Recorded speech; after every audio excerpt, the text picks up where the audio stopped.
Assalamualaikum warahmatullahi wabarakatuh. Mga kapatid, paparating na naman ang Christmas, ang bagong taon, na kung saan ito ay haram po sa Muslim na makipag-celebration ng Christmas o bagong taon. Kaya mga kapatid, mag-ingat po, lalo na po sa mga Muslim, born Muslim. Bakit? Dahil kung titingnan natin, subhanallah, halos mga born Muslim, nakikita natin na nakikipag-celebration.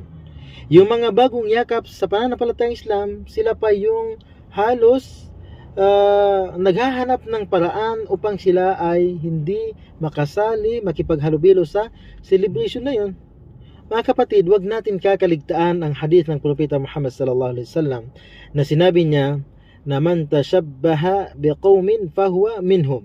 Kung sino man yung manggaya sa isang qaum, isang sambayanan, katotohanan na siya ay mapapabilang doon. Subhanallah. So ibig sabihin, ikaw na born Muslim na nakipag-celebration, ikaw na ang tatay mo ay Muslim, nanay mo ay Muslim, na nakipag-celebration ng Christmas at New Year, ibig sabihin, anta minhum, ikaw ay kasama sa mga Christian na yun. Ikaw ay mapapabilang sa mga Christian na yun. Ibig sabihin, ikaw ay Christian. Okay?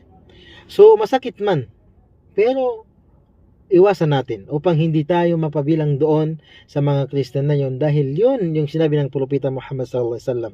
Kung sino man yung ating gayahin, katotohanan na doon tayo mapapabilang. Assalamualaikum warahmatullahi wabarakatuh.